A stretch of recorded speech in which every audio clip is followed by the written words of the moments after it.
கர்த்தருடைய பரிசுத்த நாமத்துக்கு ஸ்தோத்திரம். நான் வசனத்துக்கு போறதுக்கு முன்பாக ஒரு சின்ன ஜெபம். ஹல்லேலூயா. நன்றி ஆண்டவரே, இந்த நாளுக்காக உண்மை நன்றியோடு ஸ்தோத்திரிக்கிறோம். நீர் நல்லவர், நீர் வல்லவர். ஆண்டவரே, எங்களை அபரிதமான வழிகளில் ஆண்டவரை வழிநடத்தி கொண்டு வந்த கிருபைக்காக உண்மை நன்றியோடு ஸ்தோத்திரிக்கிறோம். அப்பா, இந்த நேரத்திலும் ஆண்டவருடைய வசனத்தை நாங்கள் தியானிக்கும் போது இந்த வசனம் ஆண்டவரை நல்ல நிலத்தில் விழ வேண்டும் என்று ஜெபிக்கிறேன். ஆண்டவரே, ஆண்டவரே, இந்த வசனமானது ஆண்டவரை ஒவ்வொருடைய வாழ்க்கையிலும் 30, 60, 100 ஆண்டவரை கனி கொடுக்க வேண்டும் என்று ஜெபிக்கிறேன். ஆண்டவரே, அப்பா, இதை நான் சிறுகவும் நீர் பெருகவும் அப்பா என்னை மறைத்துக் கொள்ளும், சிலுவையின் பின்னால் என்னை மறைத்துக் கொள்ளும். ஆண்டவரே, முழுவதாக ஒப்பு கொடுக்கிறோம். இயேசுவின் நாமத்தில் ஜெபிக்கிறேன் ஆண்டவரே. ஆமென், ஆமென். இன்றைக்கு நான் எடுத்திருக்கும் டாபிக், தலைப்பு தாவீதின் படை. தாவீதிற்கு ஒரு படை இருந்தது. படைனாக்கா ஆமியா, அவருக்கு ஒரு படை தலைவர்கள் இருந்தாங்க, படை இருந்தது. அந்த படை எப்படிப்பட்ட படைன்னு பார்க்கலாமா? 1 சாமுவேல் 22ஆம் அதிகாரம்.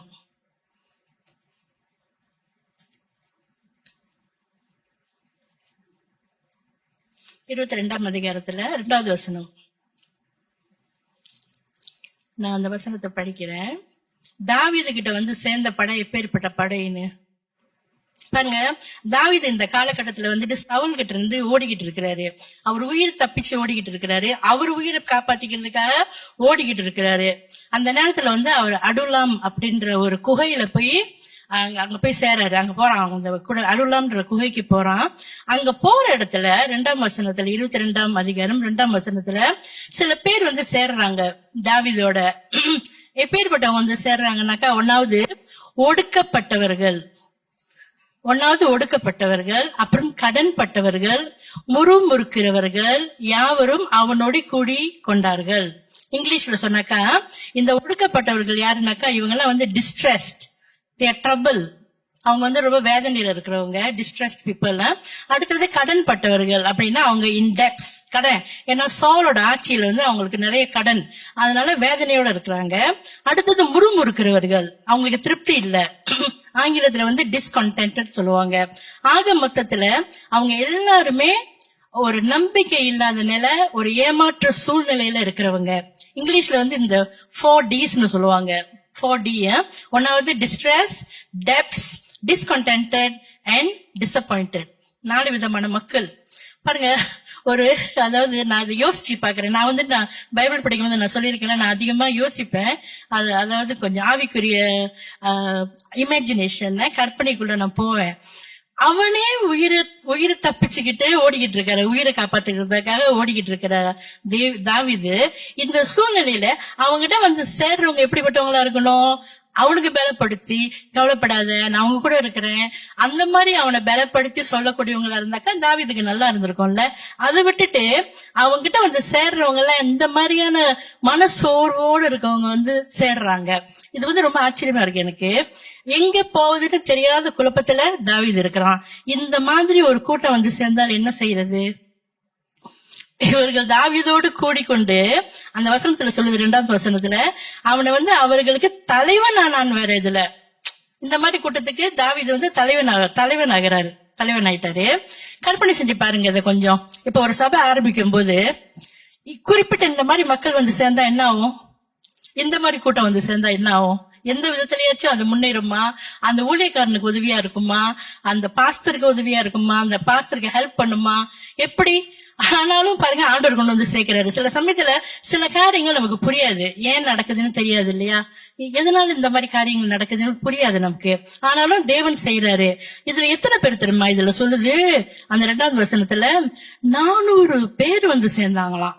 1, 2 இல்ல, 400 பேர் வந்து சேர்றாங்களாம். பாப்போம் ஆண்டவர் இந்த காரியத்தை நீங்க சொல்லியிருக்கிறாருன்னா இதுல இருந்து என்னத்தை நம்ம புரிஞ்சு கொள்ளலாம், என்னத்தை நம்ம எடுத்துக்கொள்ளலாம்னு சொல்லி பார்க்கலாம். இந்த 400 பேர் வந்து அங்க வந்து சேர்ந்த உடனே இது யாருக்கு உதவி செய்ய முடியும்னு தெரியல. இந்த 400 பேர் தாவீதுக்கு உதவி செய்வாங்களா, இல்ல தாவீது அவங்களுக்கு உதவி செய்ய முடியுமா? இது தேவ திட்டமா? அவன் சொல்லலாம், எனக்கே ஆறுதல் தேவைப்படுது, எனக்கே தேறுதல் தேவைப்படுது, எனக்கு உதவி, எனக்கு என் மனசோர்வுல இருக்கிறதுனால எனக்கு வந்து ஐ நீட் ஹெல்ப், எனக்கு உதவி செய்யறவங்க யாராச்சும் இருக்கணும். ஆனா இந்த மாதிரியான சூழ்நிலை இருக்கிறவங்க எல்லாம் வந்து சேர்றாங்களே என் கூட அப்படின்னு சொல்லி தாவீது கொஞ்சம் யோசிச்சிருக்கலாம். எப்படி இவர்களை வழி நடத்துறது, இவர்களை வேதனையிலிருந்து எப்படி வெளியே கொண்டு வர்றது. நான் எப்பயும் சொல்லியிருக்கேன் இல்லையா, நான் அதை பிலீவ் பண்றேன். அதாவது நம்ம வாழ்க்கையில ஒரு பிரச்சனை வருதுனாக்கா அந்த பிரச்சனையில வந்துட்டு என்ன திறவுகோல், சாவி, எங்கேயாச்சும் ஆண்டவர் ஒரு திறவுகோல் வச்சிருப்பாரு அந்த பிரச்சனையில இருந்து நம்ம வெளியாகிறதுக்கு. அது என்ன திறவுகோல்னு சொல்லி நம்ம கொஞ்சம் தேடி பார்க்கணும்.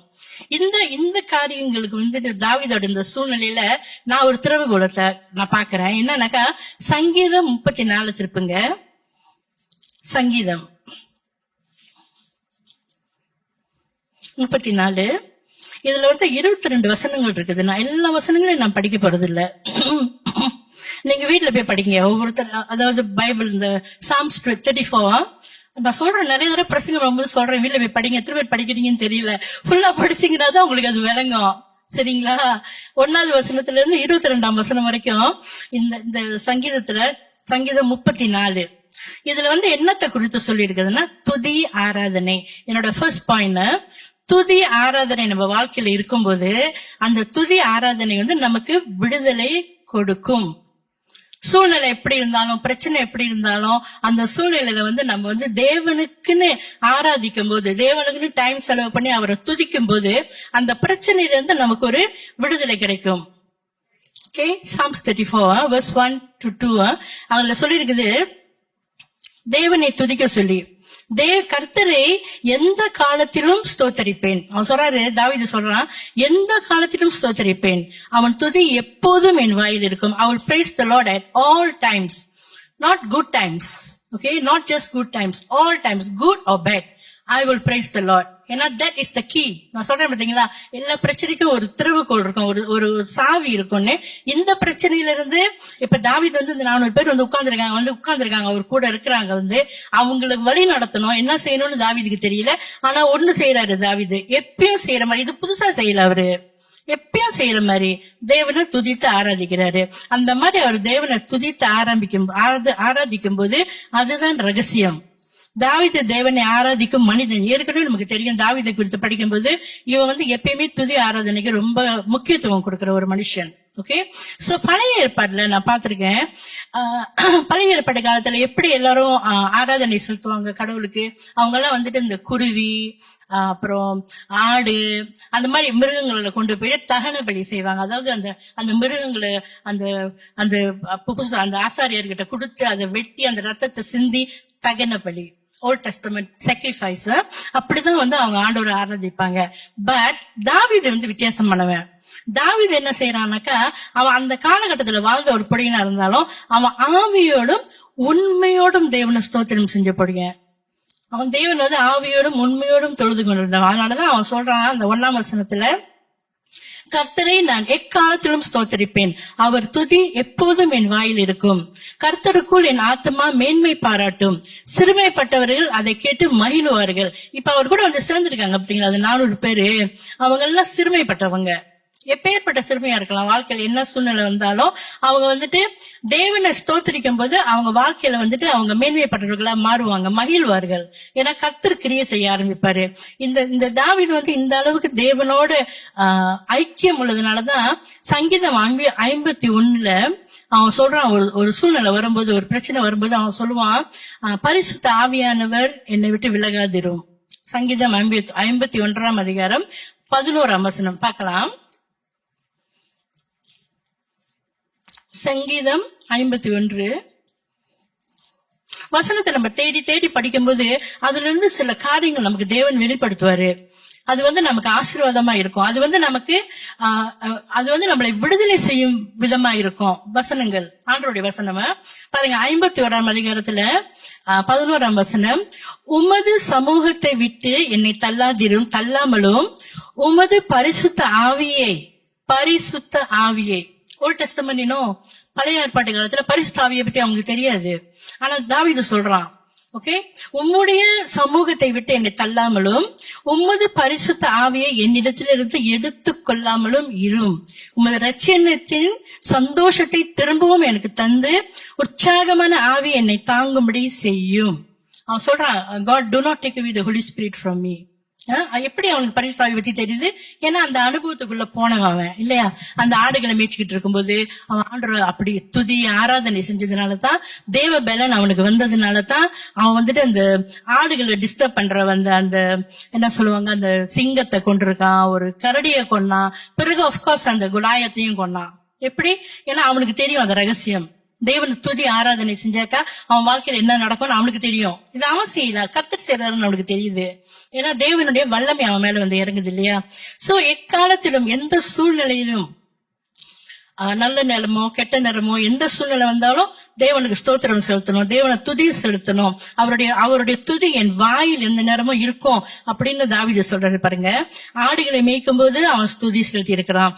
அந்த சவுல்ன்ற ராஜா ஒரு காலகட்டத்துல அவன் மேல ஒரு அசுத்தாவி வந்து இறங்கும். அந்த மாதிரி அசுத்தாவிய பைபிள்ல சொல்லி இருக்குது. அந்த மாதிரி அசுத்தாவியை வந்து அவன் மேல இறங்கும் போது அவன் அப்படியே அழகழிப்பான். அந்த சவுல் ராஜா என்ன செய்வாங்கன்னாக்கா, தாவீதை தான் கூப்பிடுவாங்க. தாவீது அங்க வந்து அந்த சுரமண்டலம் எடுத்து அதை வாசிச்சுட்டு ஆண்டவர் ஸ்தோத்திரம் செலுத்தும் போது அந்த ஆவி அந்த சவுலை விட்டு போயிடும், வெளியாயிடும். அப்ப அந்த அளவுக்கு வல்லமை, துதி ஆராதனைக்கு அவ்வளவு வல்லமை இருக்குது. அவன் அந்த மாதிரி அனுபவத்துக்குள்ள வந்தவன் தாவீது. அது மட்டும் இல்ல, இப்ப இந்த அதுலாம் குகை உள்ளுக்கு அவன் வந்து ஒளிஞ்சுக்கிட்டு இருக்கிறான். தாவீது இருந்து மறைஞ்சு வாழ்றதுக்காக வந்து ஒளிஞ்சுக்கிட்டு இருக்கும்போது அந்த 400 பேர் இருக்கிறாங்க. ஆயினும் அந்த சுரமண்டலங்களை வச்சுக்கிட்டு அவன் வந்துட்டு ஸ்துதி ஆராதனை செலுத்திக்கிட்டு இருக்கிறான் பாருங்க. சூழ்நிலை எதிர்மறையாக இருந்தாலும் தேவனை போற்றி பாடி நம்ம ஆராதனை செலுத்தும் போது அங்க வந்து நமக்கு ஒரு விடுதலை கிடைக்கும். நிச்சயமா ஒரு விடுதலை வரும். நம்ம வாழ்க்கையில நமக்கு புரியாது, எல்லா சூழ்நிலையிலும் என்ன நடக்குது நம்ம வாழ்க்கையில நமக்கு தெரிஞ்சுக்கவே முடியாது. ஆனா நம்ம ஒண்ணு செய்யலாம், எந்த காலத்திலும் நான் கர்த்தருக்கு ஸ்தோத்திரம் செலுத்துவேன் அப்படின்னு தாவீது சொன்ன பிரகாரம் தாவீது நம்மளும் செய்யலாம், அதை ஃபாலோ பண்ணலாம். ஆண்டவருக்கு நன்றி, நன்றி ஆண்டவரே, எது நடந்தாலும் நன்றி ஆண்டவரே, நீங்க அங்க இருக்கீங்க, எனக்கு தெரியும் ஆண்டவரே, நீங்க எங்களோட இருக்கீங்க. நம்ம தேவனை முதலாவது அறிந்து கொள்ள வேண்டும் இல்லையா? தேவன் எப்பேற்பட்டவர்? தேவன் வந்துட்டு சர்வ வல்லமை உள்ளவர், தேவன் வந்து சர்வத்தையும் அறிந்தவர், அவர் எங்கும் நிறைந்திருக்கிறாரு, மகத்துவமான தேவன். இந்த தேவனை நம்ம அறிந்து கொள்ளும் போது நம்ம என்ன செய்யறோம்னாக்கா, நம்மையும் அறியாம நம்ம துதி ஆராதனை செலுத்துவோம் ஆண்டவருக்கு. God deserves that praise. அந்த மாதிரியான ஒரு ஆராதனையை தேவன் வந்துட்டு டிசர்வ் இட். ஓகே, அவருக்கு அது கொடுக்கலாம், நம்ம கொடுக்கணும். அதே சங்கீதம் 34 பார்க்கலாம். 3ஆம் வசனம் 4ஆம் வசனம். 3ஆம் வசனம் 4ஆம் வசனம். என்னோட கூட கர்த்தரை மகிமைப்படுத்துங்கள், என்னோட கூட கர்த்தரை மகிமைப்படுத்துங்கள், நாம் ஒருமித்து அவர் நாமத்தை உயர்த்துவோமாக. நான் கர்த்தரை தேடினேன், அவர் எனக்கு செவி கொடுத்து என்னுடைய எல்லா பயத்துக்கும் என்னை நீக்கலாக்கி விட்டார். பயம், எல்லாருக்கும் பயம் இருக்கு, இவனுக்கும் நிறைய பயம் இருக்கு, தாவீதுக்கு நிறைய பயம் இருக்கு. ஆனாலும் அவன் சொல்றான், நான் கர்த்தரை நோக்கி தேடும் போது தேவன் வந்துட்டு என்னை எல்லா பயத்துக்கும் நீக்கலாக்கி என்னை வந்துட்டு காப்பாத்துறாரு, என் கூட இருக்கிறாரு அப்படின்னு அவர் சொல்றான் பாருங்க. அப்ப இதெல்லாம் கேட்டுக்கிட்டு இருக்காங்க யாரு? அந்த 400 பேரு, தாவீது கூட இருக்கிறாங்க. 400 பேர் இருக்கிறாங்கல்ல, அவங்க எல்லாம் அதை கேட்டுக்கிட்டு இருக்கிறாங்க. சோ அவன் சொல்லி அந்த வசனங்களை சொல்லி ஆண்டவரோட பிரசன்னத்தை உணர்ந்து அவன் வந்துட்டு அந்த கூட இருக்கவங்களை வழி நடத்தும் போது அந்த துதி ஆராதனையில அங்க என்ன ஆச்சுன்னா, தேவ பிரசன்னம் இறங்கி அந்த பயம் போயிடுச்சு. தேவன் நமக்கு பயத்தின் ஆவியை கொடுக்கல இல்லையா? 2 தீமோத்தேயுல சொல்லி இருக்குது, தேவன் நமக்கு பயத்தின் ஆவியை கொடுக்கல, ஆனா தெளிந்த புத்தியும் அன்பும் அந்த மாதிரியான ஒரு ஆவியை தான் தேவன் கொடுத்திருக்கிறாரு. சோ அப்படின்னும் போது அங்க எப்ப நம்ம தேவனை ஸ்தோத்திரம் செலுத்தி நம்ம துதிக்க ஆரம்பிக்கிறோமோ பயம் அந்த இடத்த விட்டு போயிடும். இப்ப பயம் இல்ல, தேவனை துதிக்க துதிக்க நம்பிக்கை விசுவாசம் தான் வரும். 8ஆம் வசனத்துல பார்க்கலாம். 8ஆம் வசனம், கர்த்தர் நல்லவர் என்பதை ருசித்து பாருங்கள், அவர் மேல் நம்பிக்கையா இருக்கிற மனுஷன் பாக்கியவான். நம்ம எல்லோரும் பாக்கியவான், நம்ம எல்லாரும் தேவன் மேல் நம்பிக்கை வச்சிருக்கிறோம் இல்லையா? நம்ம அவர் மேல் நம்பிக்கை வச்சிருக்கிறோம் அப்படின்னும் போது நம்ம எல்லாரும் பாக்கியவான். கர்த்தருடைய பரிசுத்தவான்களே, நம்மளை பத்தி சொல்ற, கர்த்தருடைய பரிசுத்தவான்களே அவருக்கு பயந்திருங்கள், அவருக்கு பயந்திருக்கிறவர்களுக்கு குறைவில்லை. குறைவில்லை, நிச்சயமா குறைவு இருக்காது. சூழ்நிலைகள் மாறலாம், குறை வர்ற மாதிரி இருக்கலாம், பெரிய குறை மாதிரி தெரியலாம், ஆனா தேவன் நம்மளை வழி நடத்துவார். அந்த சூழ்நிலையிலும் தேவன் நமக்காக இடைப்பட்டு ஒரு கிரியை செய்வார். ஓகே, சோ நமக்கு விரோதமாக வரும் எல்லா காரியங்களிலும் தேவன் நமக்கு வழி நடத்துவார். தேவ சித்தம் நிறைவேற வழி திறந்தது. இந்த கூட இருக்காங்க பாத்தீங்களா, அவங்களுக்கும் தாவீதுக்கும். இவங்க எல்லாம் வந்துட்டு பாருங்க, நம்ம ஆண்டோடைய வசனத்தை தியானிக்கிறத பத்தி சொல்றேன், தேவனை ஸ்தோத்திரிக்கிறத பத்தி சொல்றேன். அதே நேரத்துல இந்த முறுமுறுப்பும் அந்த தேவனுக்கு விரோதமாக பேசும் காரியத்தையும் நம்ம விட்டுறணும். ஏன்னா நம்ம அந்த மாதிரி செஞ்சோம்னாக்கா என்ன ஆகும்? அது வந்து பிசாசுக்கு அது திறந்து விட்டுரும். பாருங்க, ஒரு பக்கத்து தேவனை ஸ்தோத்திரம் பண்றோம், ஆண்டவர் கிரியை செய்வாரு, பயத்தை ஆண்டவர் தூக்கி போடுறாரு. ஆனா அதே நேரத்துல நம்ம வந்து இந்த முறுமுறுத்துக்கிட்டு தேவனுக்கு விரோதமான வார்த்தைகளை பேசிக்கிட்டு இருந்தோம்னா, லைக் தவறான வார்த்தைகள், எதிர்மறையான வார்த்தைகள் பேசிக்கிட்டு இருந்தோம்னாக்கா அது வந்து பிசாசுக்கு திறந்து விடும். எதை வச்சு நான் சொல்றேன்னாக்கா, ப்ரோவர்ப்ஸ் நீதிமொழிகள் ஒரு வசனம் எடுக்கிறேன், 18ஆம் அதிகாரம் 21ஆம் வசனம். சிஸ்டர் புனிதா எனக்கு படிங்க இந்த வசனத்தை. 18:21. Yeah.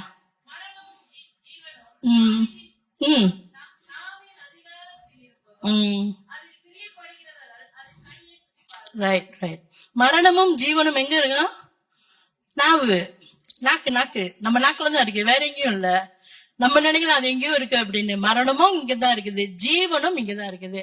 அப்ப நம்ம எதை பேசுறோமோ அதன் மூலமா நம்ம வந்து பிரியப்படுவோம். அந்த கனி தான் நமக்கு வந்து பிரியமா இருக்கணும். இல்லைனாக்கா அந்த கனியை தான் நம்ம புசிக்க போறோம். நம்ம எதை பேசணும் நம்ம தான் பெற்றுக்கொள்ள போறோம். Very simple. நீங்க நல்லதை பேசுனீங்கன்னாக்கா நல்லது நடக்கும். தவறானதை பேசுனீங்கன்னா, எதிர்மறையான காரியங்களை பேசுனீங்கன்னாக்கா அதுதான் நடக்கும். அப்ப அதுதான் நம்ம புசிக்க போறோம் பாருங்க. So be careful. Be careful. Life and death is in the power of your tongue. Be careful of your tongue, what you are talking. So ஒன்னாவது பாயிண்ட் வந்துட்டு, துதி ஆராதனை என்ன செய்யுமா? நமக்கு வந்து விடுதலையை கொடுக்கும். இரண்டாவது, இதே துதி ஆராதனை செகண்ட் பாயிண்ட், அந்த துதி ஆராதனை இன்னொரு காரியம் செய்யும். என்ன தெரியுமா? நமக்கு வந்துட்டு இந்த துதியின் மூலமா வரும் தேவ பிரசன்னம் நம் மகத்துவமான காரியங்களை செய்ய உதவி செய்யுமா? பெரிய காரியங்களை செய்யலாம். இப்ப நான் சொன்ன பாத்தீங்களா, தாவீது சின்ன பிடிக்கும், 17 வயசு இருக்கும். இப்ப அந்த வயசுலயே அவன் வந்துட்டு ஒரு சிங்கத்தை கொல்றான், ஒரு கரடியை கொல்றான், அது மட்டுமா குலாயத்தையே கொல்றான். அது வந்துட்டு தேவனுடைய பலன் அவன் மேல வந்து இறங்குனதுனால இல்லையா? சோ அப்படி செய்யும் போது அது என்னன்னா தேவனுடைய பிரசன்னம். அவன் சொந்தமா செய்ய முடியாது, யாருமே மனுஷ பலத்துல செய்ய முடியாது. இதெல்லாம் தேவனுடைய பலன் வந்தாதான், தேவனுடைய பிரசன்னம் நம்ம வாழ்க்கையில வரும்போதுதான் இந்த மாதிரி மகத்துவமான காரியங்களை நம்ம செய்ய முடியும். இது உதவி செய்யும் பாருங்க, தேவனுடைய பிரசன்னம். பழைய ஏற்பாட்டுல தானியேல் அப்படின்ற புத்தகத்தை எடுத்துக்கலாம்.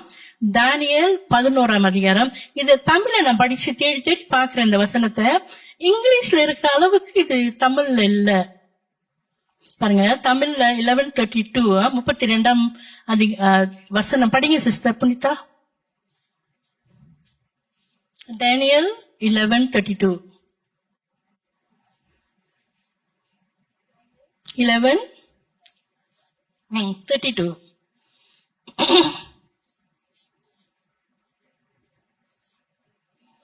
இது நான் அப்புறம் ஆங்கிலத்துல சொல்றேன், தமிழ்ல படிங்க நீங்க. பட் எனக்கு அந்த ஆங்கிலத்துல படிச்ச அளவுக்கு இங்க இல்ல.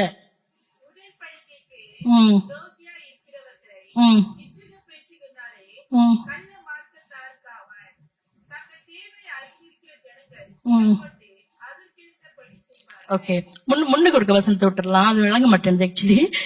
தங்கள் தேவனே அறிந்திருக்கிறவர் ஜனங்கள் திடன் கொண்டு அதற்கேற்றபடி செய்வார்கள். அதுதான் எனக்கு உனக்கு வேணும். அதாவது தேவனை அறிந்திருக்கிறவர்கள் திடன் கொண்டு, they will become strong. Those who know their God, இங்கிலீஷ்ல they shall be strong. அதற்கேற்றபடி செய்வார்கள்னாக்கா இங்கிலீஷ்ல வந்துட்டு they shall do great exploits. பெரிய காரியங்களை செய்வாங்களாம், மகத்துவமான காரியங்களை செய்வாங்களாம். தமிழ்ல வந்து அவ்வளவு தெளிவா எழுதலன்னு நினைக்கிறேன். அந்த இங்கிலீஷ்ல உள்ள அந்த அளவுக்கு தெளிவா இல்லை அதுல. அதாவது திடன் கொண்டு they will become strong and they will do great exploits. Okay, so இங்க வந்துட்டு திடன் கொண்டு அதற்கேற்றபடி செய்வார்கள் அப்படின்னு போட்டிருக்குது. சோ பாருங்க, தேவனுடைய பிரசன்னம் நம்ம வாழ்க்கையில வந்து இறங்கும் போது இந்த மாதிரியான காரியங்கள் நம்ம செய்ய முடியும். நம்மளால முடியாதுன்னு நம்ம நினைக்கவே கூடாது. புதிய ஏற்பாட்டுல பிலிப்பியர் 4ஆம் அதிகாரம் 13ஆம் வசனம்.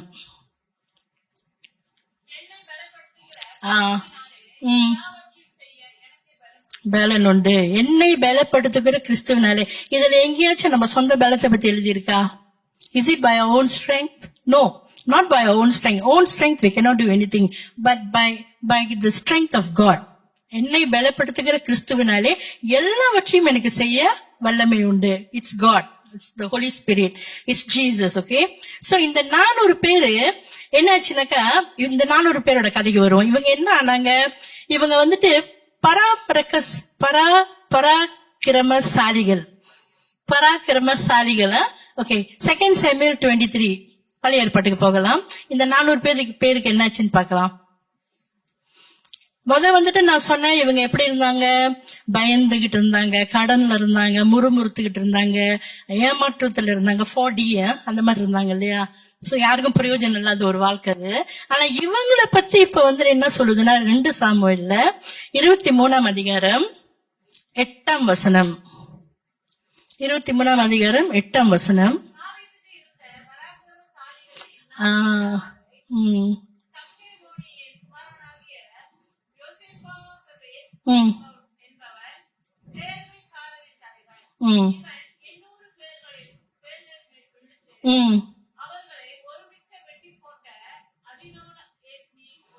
பேரே கஷ்டமா இருக்கு.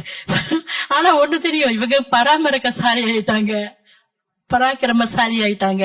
அதாவது அந்த மாதிரி பயந்துகிட்டு அப்படியெல்லாம் இருந்தவங்க இன்னைக்கு பராக்கிரமசாலி ஆயிட்டாங்க. They became strong men. Okay, அவர் என்ன செஞ்சாருன்னா, அவர் பேரெல்லாம் சொல்லி இருக்கிறாங்க, அதெல்லாம் கொஞ்சம் விட்டுருவோம். ஆனா அவரு 800 பேரு 800 பேர் மேல விழுந்து ஒரே ஆளா அத்தனை பேரை வெட்டி கொண்டு போட்டாராம், கொண்டுட்டாரு. இவ்வளவு ஸ்ட்ராங். இமேஜின் கொஞ்சம் நினைச்சு பாருங்க, கொஞ்சம் கற்பனை, பைபிள் எல்லாம் படிக்கும்போது கொஞ்சம் கற்பனை பண்ணி பாருங்க, ரொம்ப இன்ட்ரெஸ்டிங்கா இருக்கும். நான் ரொம்ப கற்பனை செய்வேன். 800 men, 800 பேரு அவருக்கு எதிராக வராங்க. ஒரு மனுஷனா அத்தனை பேர் மேல விழுந்து கொண்டு போட்டுட்டாராம் அத்தனை பேரையும். அப்ப இது நிச்சயமா சொந்த பலத்தினால இல்ல, நிச்சயமா சொந்த பலத்தினால இல்ல. ஆவியானவர், அந்த பரிசுத்த ஆவியானவரோட உதவி, தேவனுடைய பிரசன்னம். நான் சொன்ன பாத்தீங்களா, அவங்க துதி செலுத்தும் போது தேவ பிரசன்னம் இறங்குச்சுன்னு, அந்த பிரசன்னத்தின் மூலமா அவர் அந்த மாதிரி 800 பேரை கொள்றாரு. அதே அதிகாரத்துல 18ஆம் வசனம் படிங்க சிஸ்டர். 18.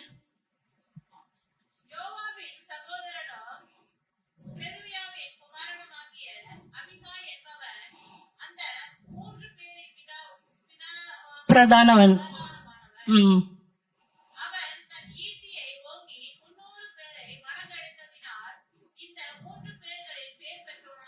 எத்தனை பேரை கொண்டானா? 300 பேரு.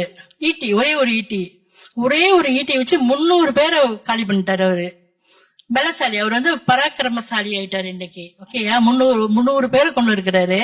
இப்ப இதுல இருந்து நமக்கு என்ன தெரியுதுனாக்கா பாருங்க, தேவனுடைய வல்லமை, பிரசன்னம் அந்த மாதிரி நம்ம வாழ்க்கையில் இறங்கும் போது தேவைப்படுற சூழ்நிலை. இதை நம்மளாம் சும்மா யாரையும் வெட்டி கொண்டுகிட்டு இருப்போமா? நம்ம இல்லையே. அப்கோர்ஸ் நம்மளுடைய யுத்தம்னு சொன்னாக்கா நமக்கு எதிராக வர்ற பிசாசின் கிரியைகள், அதுக்கிட்ட நம்ம சண்டை போடலாம், நம்ம ஃபைட் பண்ணலாம். அதை ஓகே. சோ எதுவுமே நம்மளை மேற்கொள்ள முடியாது, நம்ம ஃபைட் பண்ண முடியும் ஆண்டவருடைய வல்லமையினால, ஆண்டவருடைய பிரசன்னத்தினால. ஓகே, அதே அதிகாரத்துல 20ஆம் வசனம் ரொம்ப நீட்டா இருக்கு. ஓகே, நான் சொல்றேன், ஷார்ட்டா சொல்றேன். 20ஆம் வசனத்துல இந்த பிரதர் என்ன செஞ்சாருனாக்கா, ஒருத்தர் 2 வலிமையான சிங்கம் 2 வலிமையான சிங்கங்களை கொன்று, அந்த நேரம் அங்க ஒரே ஸ்னோவா இருந்துச்சு அந்த இடத்துல. அந்த மாதிரியான இடத்துல உறைந்த மழை காலம் அது. அந்த மாதிரி காலத்துல என்ன செஞ்சிருக்காரு இவரு, ஒரு கெபி, அதாவது ஒரு கேஃப், அந்த கேஃப் உள்ளுக்கு இருக்கிற இன்னொரு சிங்கத்தை புடிச்சு இழுத்து வெளியில போட்டு கொண்டுட்டாராம். அது பேசாம சும்மா, அது ரொம்ப குளிரா இருக்கு வெளியில, உறைஞ்ச பனியா இருக்குது அப்படின்னு அது பாட்டு அது வேலையை பார்த்துட்டு உட்கார்ந்து இருக்கு. இவரு சும்மா இந்த சிங்கத்தை எடுத்து போட்டு கொண்டாராம். Okay, right. ஆண்டவரோட வல்லமை இறங்கி இருக்கு, பிரச்சனை இறங்கி இருக்கு, இவருக்கும் சாதிக்கணும்னு தோணி இருக்கு. வெளியில இருந்த 2 சிங்கத்தை கொண்டது இல்லாம அந்த உள்ளுக்கு இருக்க ஒரு சிங்கத்தையும் இழுத்து போட்டு கொண்டு இருக்கிறாரு. சோ இவங்க எல்லாம் மாறுறதுக்கு காரணம் எனக்கு தெரிஞ்ச வரைக்கும் கொலாயத்தை கொன்ற அந்த தாவீதோட இருந்ததுனாலதான். கொலாயத்தை கொண்டாரு பாத்தீங்களா தாவீது 17 வயசுல. இப்ப அவருக்கு வயசுல 30+ இருக்கும். ஓகே, ஆனா அவரு கூட இவங்க எல்லாம் இருக்கிறதுனாலதான் இவங்களுக்கு அவரோட ஸ்டைல், அவரோட லைஃப் ஸ்டைல ஃபாலோ பண்ணிக்கிட்டு இவங்களும் ஆண்டவரை துதித்து ஆராதித்து அந்த தேவனுடைய வல்லமையை பெற்றுக்கொண்டு, தேவ பிரசன்னத்தை பெற்றுக்கொண்டு, தேவ பிரசன்னம்னா என்னன்னு உணர்ந்து இன்னைக்கு இவங்களும் இந்த மாதிரியான பெரிய பெரிய காரியங்கள்லாம் செய்ய ஆரம்பிச்சிருக்கிறாங்க. இந்த தேவ பிரசன்னம் 3வது பாயிண்ட். இந்த தேவ பிரசன்னம் தான் நமக்கும் உதவி. இதே பிரசன்னம் தான் நமக்கும் உதவியா இருக்க போகுது. பாருங்க, இதே சங்கீதம் 34 நான் 4வது வசனத்தை படிக்கிறேன். சங்கீதம் 34. verse 4 and 5. அவர்கள் அதாவது தேவனை துதிக்கிறவர்கள், அவர்கள் தேவனை நோக்கி பார்த்து பிரகாசம் அடைந்தார்கள். அவர்கள் முகம் வெட்கப்பட்டு போவதில்லை. இந்த ஏழை கூப்பிட்டான், கர்த்தர் கேட்டு அவனை அவன் இடுக்கண்களில் எல்லாம் இருந்து நீக்கலாக்கி ரட்சிக்கிறார். இந்த ஏழை கூப்பிட்டான். நம்மெல்லாம் பெரிய பணக்காரவங்க, ஐஸ்வர்யவான் இல்ல, பட் நம்ம கூப்பிட்டாலும் அவர் கேட்பாரு. தேவன் கேட்பாரு, நம்ம குரலை கேட்பாரு. நம்ம கூப்பிடும் போது தேவன் என்ன செய்யறாருன்னா, நம்ம குரலுக்கு செவிக்கு சாட்சி நம்மளோட இடுக்கண்கள், நமக்கு வர்ற பிரச்சனைகளுக்கு மத்தியில அவர் நமக்கு வந்துட்டு வழி திறந்து கொடுக்கிறாரு, நீக்கலாக்கி ரட்சிக்கிறாரு நம்மள. அப்ப தேவன் நம்மளோட இருந்து அவரோட பிரசன்னம் தான் நமக்கு உதவி இல்லையா? பரிசுத்த ஆவியானவர் எப்படி இந்த 400 பேர் செய்த இந்த பராக்கிரமங்களை எழுதி வச்ச, இந்த பைபிள் எழுதி வச்சிருக்கிறாருல்ல, இந்த பைபிள் ஹோல் பைபிள்ல எழுதப்பட்டது is because of the Holy Spirit. அவர் தான் எழுதினார் இல்லையா? குறிப்பா சில காரியங்கள் எழுதி இருக்கிறாருன்னா அது நம்மளுடைய நன்மைகளுக்காக தான். சோ இந்த மாதிரி இந்த 400 பேர்லாம் செஞ்சாங்க, இது இவங்க எல்லாம் செஞ்ச பராக்கிரமங்கள் அப்படின்னு ஆவியானவர் எழுதி வச்சிருக்கிறாருனாக்கா அதுக்கு காரணம் நம்மளும் இவர்களை போல தாவீதை எப்படி அவர்கள் தலைவனாக ஏற்றுக்கொண்டார்களோ நாமும் நம் இயேசுவை ஏற்றுக்கொண்டிருக்கிறோம் இல்லையா? இந்த இயேசு பேர்பட்டவர் தாவீதை விட பெரியவர். Goliath is a man, right? ஆனா இயேசு கிறிஸ்து சிலுவையில மரிக்கும் போது பிசாசோட அத்தனை அந்தகார சக்திகளையும் கொண்டு போட்டவர், அழிச்சு போட்டார் இல்லையா?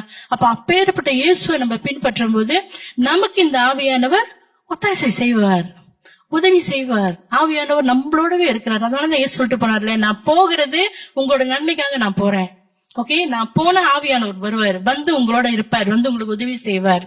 பழைய ஏற்பாட்டு காலத்துல ஒரு வசனம் இருக்கு, பழைய ஓல்ட் டெஸ்டமெண்ட்ல ஒரு வசனம் இருக்கு, ஜெக்கரியா சாப்டர் 4 verse 6, 4-6. எனக்கு ரொம்ப பிடிச்ச வசனம்.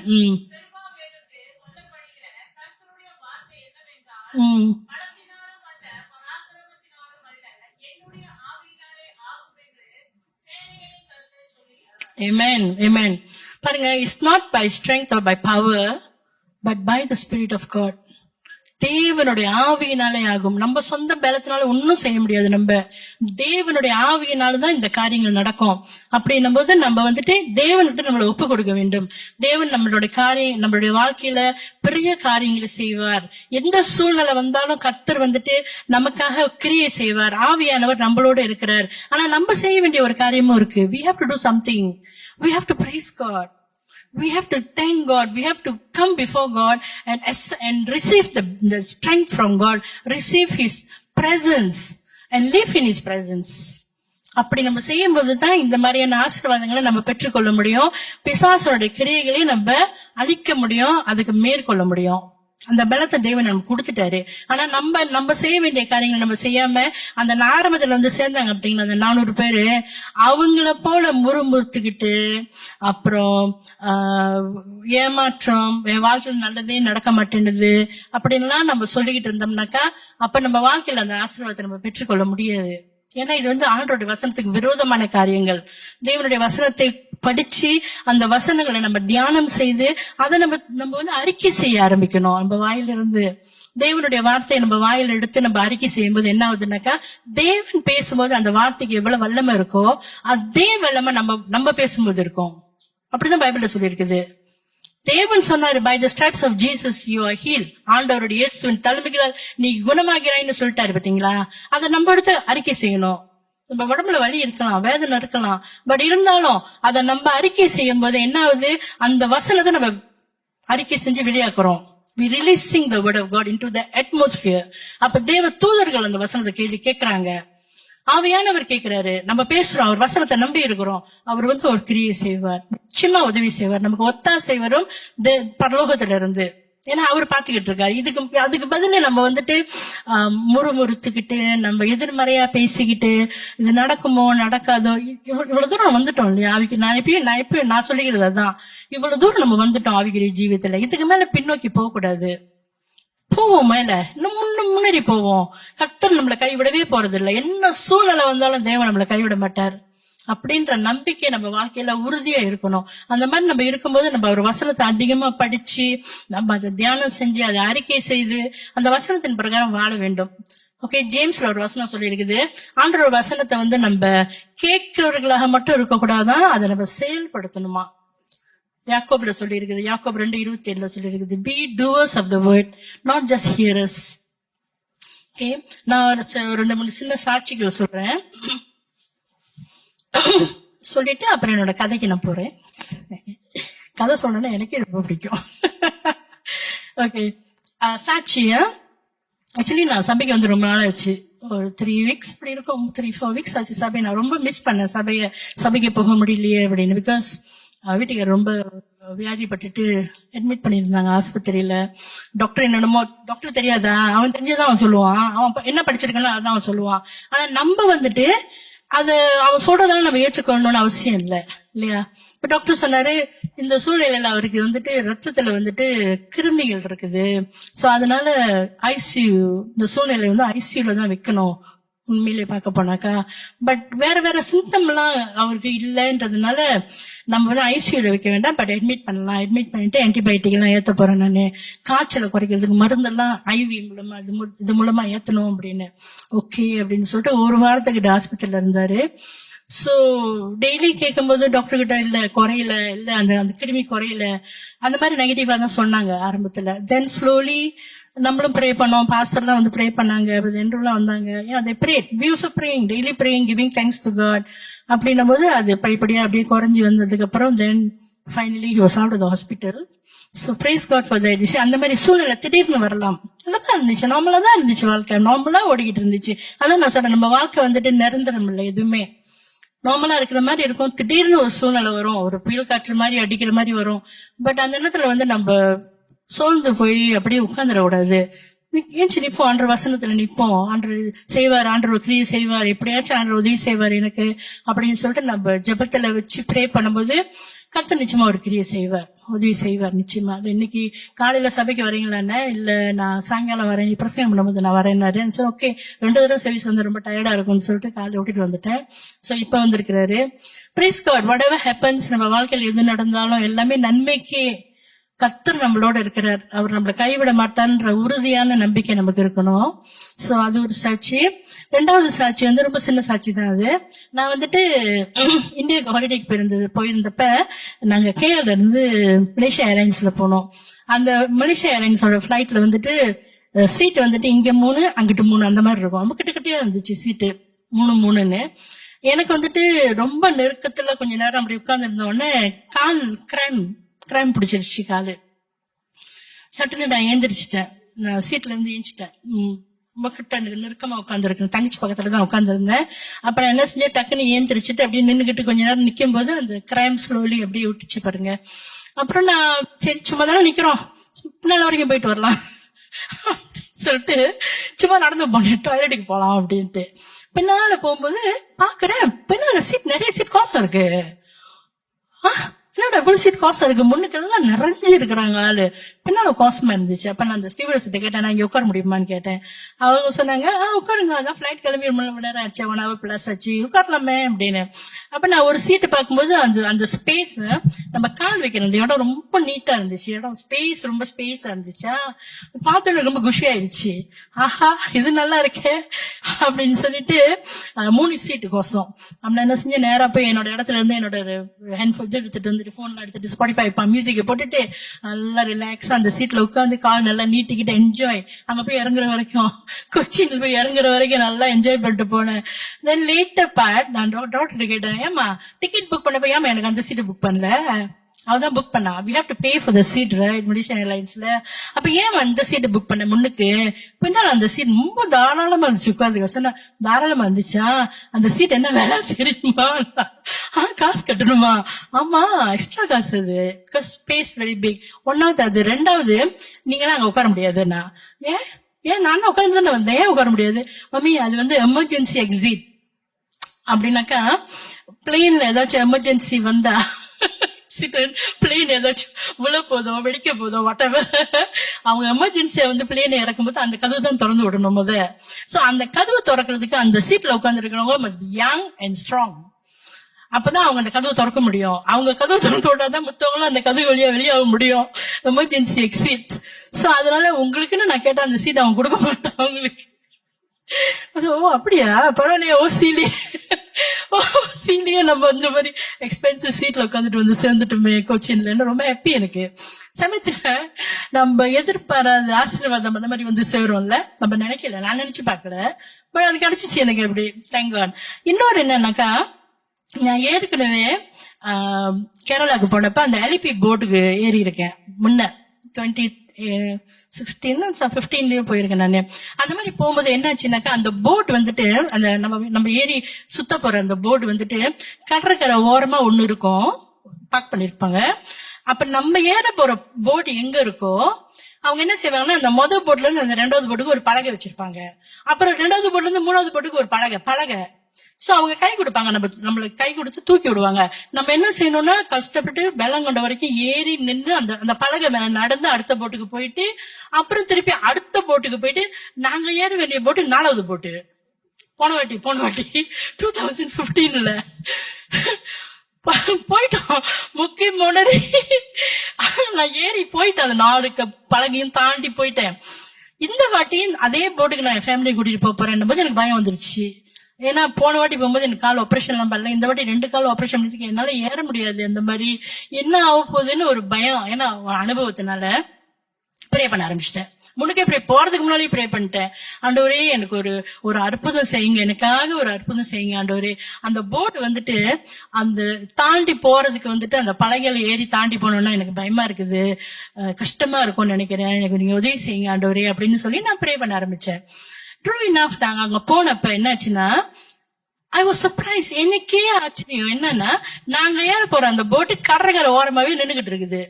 3வது போட்டு 4வது போட்டு இல்ல, கடற்கரை அந்த ஓரமாவே நிக்குது போட்டு. அதாவது தாண்டி அந்த ஒரு பலகை வச்சிருந்தாங்க, அந்த பலகையில தாண்டி போனா அந்த போட்டுகளுக்கு ஏறிடலாம். முன்ன மாதிரி 3-4 எல்லாம் போக வேண்டாம். அதை பார்த்த உடனே எனக்கு கொஞ்சம் ஹாப்பி ஆயிட்டேன்.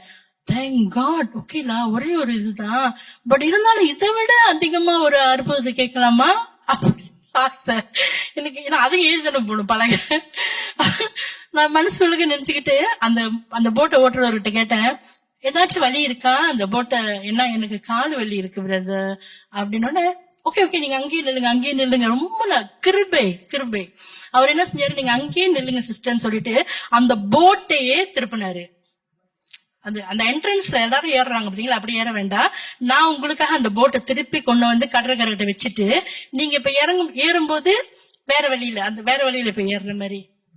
I was so happy. உண்மையிலேயே ரொம்ப மனசுக்குள்ள நான் ஆண்டவருக்கு நன்றி சொன்னேன். நன்றி ஆண்டவரே, நான் வந்துட்டு எதிர்பார்க்கல, நீங்க ஒரு கிருபையா எனக்கு நீங்க உதவி செஞ்சிருக்கீங்க. கேட்கலாம், நம்ம பைபிள்ல சொல்லிருக்கல, கேளுங்கள் தரப்படும்னு. கேட்கலாம், தப்பு இல்லை, நம்ம அப்பா தானே.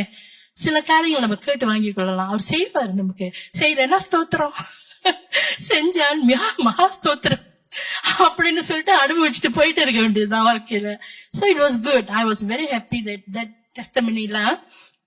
Okay, now I want to come to my story. சின்ன ஸ்டோரிய. இது நான் படிச்ச கதை. என்ன சின்ன உண்மையிலே நடந்த கதை இது. இது வந்துட்டு ஒரு கிறிஸ்டியன் பிரதர். இவர் வந்துட்டு ஃப்ரெண்ட்ஸ் கூட வந்துட்டு ஒரு ஷிப் அந்த ஷிப்ல ஏறி போறாங்க. ஒரு பயணமா போகும்போது திடீர்னு புயல் காற்று வீசி அந்த போட்டே அப்படியே சரிஞ்சிருச்சு. கூட அந்த நண்பர்கள்லாம் இறந்துட்டாங்க. So he was very sad. அப்ப இந்த கடைசியில ஒரு கம்பை பிடிச்சிக்கிட்டு அப்படியே போயிட்டு கடற்கரையில போயிட்டு, அந்த தீவு, அது ஒரு தீவு, அங்க யாருமே ஆளுங்க இல்ல, அங்க போயிட்டு அவர் தங்கினாராம். கொஞ்ச நாளாவே அங்க தங்கிக்கிட்டு அங்க இருக்க பழம், செடி, கொடி அதெல்லாம் வச்சுட்டு உடவே எது கிடைக்குமோ அதெல்லாம் சாப்பிட்டுட்டு அவர் வந்துட்டு அங்க ரொம்ப நாளா தங்கிக்கிட்டு இருக்கும்போது அப்புறம் என்ன செஞ்சாராம், ஒரு குடிசை தங்குறதுக்கு சொந்தமா போயிட்டு கம்பெல்லாம் எடுத்துட்டு வந்து ஒரு குடிசை மாதிரி ஏன்னா தங்கணும்ல, தங்குறதுக்கு அந்த இடம் இல்லையா, அங்க ஆளுங்க யாரும் இல்ல. சரின்னு சொல்லிட்டு, இதுக்கு உண்மையான கதை, கிறிஸ்தவர் அவரு. ஆனா நன்றி சொல்லிக்கிட்டு இருந்தாரு ஆண்டவர்கிட்ட. நன்றி ஆண்டவரே, நன்றி, என்னத்தினால இந்த காரியம் நடந்துச்சு எனக்கு தெரியல, என் நண்பர்கள்லாம் இறந்துட்டாங்க, என் ஃபேமிலி எல்லாம் விட்டுட்டு நான் இங்க வந்து இருக்கிறேன், ஏன் எதனால இது நடக்குது எனக்கு தெரியல ஆண்டவரே, ஆனாலும் நன்றி அப்படின்னு நன்றி சொல்லிக்கிட்டு இருந்தாராம். சமயத்துல நம்ம வாழ்க்கையில சில சூழ்நிலைகள் வரும்போது நன்றி சொல்லிக்கிட்டே இருக்கோம் இல்லையா. அந்த சூழ்நிலையில இன்னும் கொஞ்சம் அதிகமான பிரஷர் வந்துச்சுன்னா நம்ம என்ன செய்ய போறோம் அப்படின்னு மேபி ஆண்டவர் கூட பாப்பாருன்னு நினைக்கிறேன். I think so. ஏன்னா அந்த சூழ்நிலையில வந்துட்டு அவர் வந்து அந்த சின்ன குடிசையை போட்டுட்டு அந்த குடிசையில இருக்கும்போது ஒரு நாள் போயிட்டு பழங்கள்லாம் பறிக்கிறதுக்காக போயிட்டாராம். போயிட்டு அந்த பழத்தெல்லாம் பொறுக்கி எடுத்துக்கிட்டு ஆண்டவருக்கு நன்றி சொல்லிட்டு வந்துட்டு இருக்கிறாராம். அவர் தங்கி இருந்த அந்த குடிசை பத்திக்கிட்டு தகன்னு எரியுதான்.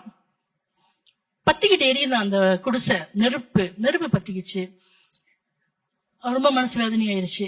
இவ்வளவு நாளா நன்றி சொல்லிக்கிட்டு இருந்த மனுஷன் இப்ப என்னாச்சுன்னா அவர் வந்துட்டு கொஞ்சம் கோவப்பட்டாரு. ஏன் ஆண்டவரே, உங்களுக்கு என்னதான் வேணும் என் வாழ்க்கையில? ஆல்ரெடி ஃப்ரெண்ட்ஸ் எல்லாம் போயிட்டாங்க, ஃபேமிலியை பார்க்க முடியல. இந்த சூழ்நிலையில இப்ப வந்துட்டு வீடும் அந்த குடிசையும் அப்படி பத்திக்கிட்டு எரியுது. நான் எங்க போறேன், நான் என்ன செய்ய போறேன்? உங்களுக்கு என் மேல என்னதான் கோவம் அப்படின்னு கொஞ்சம் கோவமா பேசினாராம். தெரியல, அழுதாரா என்னன்னு தெரியல. எனிவே இப்ப நம்மளா இருந்தா கூட அழுதுருப்போம்ல, என்ன செய்ய போறோம் அப்படின்ட்டு, இதுக்கு மேல திரும்ப ஒரு குடிசை கட்டணுமே அப்படின்னு. எனிவே அவர் வந்துட்டு அங்க ஓரமா உட்காந்துக்கிட்டு இருக்கும், ரொம்ப சோகமா உட்காந்துக்கிட்டு இருக்கும்போது கொஞ்ச நேரம் ஆனதுக்கு அப்புறம் ஒரு போட், ஒரு ஷிப் வந்துகிட்டு இருந்துச்சு. சின்னதா ஒரு ஷிப் வந்துகிட்டு இருந்துச்சான் கடற்கரையை நோக்கி. இவரை பார்த்துட்டு கையெல்லாம் காட்டணும்னு வந்துச்சு அந்த ஷிப் கிட்ட. வந்துட்டு இவரை பார்த்தோன்னு கேட்டாங்களாம் அந்த கப்பல்ல இருந்தவங்க, எவ்வளவு நாளா நீங்க இங்க இருக்கீங்க? என்ன அவங்க சொன்னாராம், தெரியல எனக்கு, தெரியல, டைமே தெரியல எனக்கு, நான் ரொம்ப நாளா இங்க இருக்கிற மாதிரி இருக்குன்னு. அப்ப அவங்க சொன்னாங்களாம், இவர் கேட்டாராம், எப்படி உனக்கு தெரியும் நான் இங்க இருக்கேன்னு, இந்த தீவுல இருக்கேன்னு? அப்ப அவங்க சொன்னாங்களாம், நீ அந்த நெருப்பு பார்த்தோம் நாங்க தூரத்துல, நாங்க வந்துகிட்டு இருக்கும்போது. ஆக்சுவலி நாங்க அந்த தீவுக்கு வர வேண்டிய வேலையே இல்லை. ஆனா அந்த நெருப்பை பார்த்த உடனே அதனாலதான் நாங்க வந்தோம். We got attracted to the fire. அந்த ஃபயரை பார்த்தோன்னே எங்களுக்கு அட்ராக்ஷன் வந்துச்சு. அதனாலதான் என்ன ஏதுன்னு பார்க்கலான்ட்டு நாங்க விசாரிக்கிறதுக்காக இங்க வந்தோம். வந்த இடத்துல நாங்க உங்களை பார்த்தோம். சோ வாங்க கூட்டிட்டு போறோம் உங்களை, நாங்க வெளியாக்கி கூட்டிட்டு போறோம் அப்படின்னு சொல்லிட்டு கூட்டிட்டு போனாங்களாம். சோ இவருக்கு ரொம்ப சந்தோஷமாயிருச்சு. அதுக்கப்புறம் ஆண்டவர் தான் அந்த உதவி செஞ்சாரு. பாருங்க, அந்த நெருப்புன்னு வரும்போது நமக்கு தெரியாது நல்லதா கெட்டதா இல்ல, நல்லதுக்கா வருதா கெட்டதுக்கு வருதான்னு நமக்கு தெரியாது. ஆனா ஏதோ ஒரு காரியம் நடக்குதுன்னு தெரியுது. பட் தேவன் வந்துட்டு அது நம்ம நன்மைக்கு ஏதுவாதான் மாத்தி கொடுப்பாரு. ரோமர் 8:28 சொல்லுதில்ல, எல்லாவற்றிலும், அதாவது நன்மை தீமை எல்லாவற்றிலும் தேவன் நமக்கு நன்மைக்கு ஏதுவா மாற்றி கொடுப்பார். அதாவது அவர் கோவப்பட்ட சூழ்நிலையிலேயே அது அவருக்கு நன்மை தான். தேவன் பிளான் பண்ணிட்டாரு, அது காட்ஸ் பிளான். அவரை காப்பாத்தணும் அவரு திட்டம் போட்டுட்டாரு, அவரு முடிவெடுத்துட்டாரு. அப்ப இவன் கோவப்பட்டாலும் அது ஆண்டவருக்கு பிரச்சனை இல்லை, நடக்கிறது நடந்துச்சு இல்லையா, உதவி கிடைச்சிச்சு அவருக்கு. அந்த இடத்த விட்டு அவர் வெளியாயிட்டாரு. சோ அந்த மாதிரி நம்ம சூழ்நிலை, நம்ம வாழ்க்கையில சூழ்நிலைகள் மாறும்போது நம்ம நன்றி சொல்ல பழகிக்கணும் ஆண்டவர்கிட்ட. ஆண்டவரே நீங்க சொல்லியிருக்கீங்க, ஆண்டவரே வசனத்தை எடுத்து பேசுவோம் ஆண்டவர்கிட்ட. ஆண்டவரே நீங்க வசனத்துல இப்படி சொல்லியிருக்கீங்களே, நீங்க சொன்னீங்க ஆண்டவரே. நான் சமயத்துல இப்படி சொல்லுவேன் ஜெபத்துல, நான் சொல்லல ஆண்டவரே, நீங்க சொன்னீங்க, நீங்க தான் சொல்லியிருக்கீங்க, நீங்க செய்யுங்க ஆண்டவரே. உனக்கு எதிராக வரும் எந்த ஒரு ஆயுதமும் வாய்க்காதுன்னு நீங்க தானே சொன்னீங்க. ஐசையா 54:17. வசனத்தை தெரிஞ்சுக்கங்க. சும்மா கல்லெடு தெரியக்கூடாது, தூக்கி எறிவோம், எங்க படுதோ படட்டும், காய் விழுந்தா விடுவிட்டு விளையாடி போட்டோம், அப்படி இல்ல. Take time. வசனத்தை, இந்த வசனம் எங்க இருக்குன்னு கொஞ்சம் படிங்க. படிச்சு அதை மனப்பாடம் செஞ்சுட்டு அதை தியானத்துல வச்சு நம்ம அதை சொல்லும் போது God will be happy. ஆண்டருக்கு பிடிக்கும். அது ஆண்டருக்கு மனசுக்கு அது பிடிச்ச ஒரு காரியம். அவரோட வசனத்தை எடுத்து நம்ம பேசும்போது அவர் அந்த கிரியை நமக்காக அவர் செய்வார். ஐ ஹோப் இந்த வசனங்கள் இன்னைக்கு நான் பேசின செய்தி உங்களுக்கு ஒரு ஆறுதலாகவோ அல்லது ஒரு பிளெஸிங்காகவோ இருக்கணும்னு நான் நம்புறேன். Praise God. God bless you all.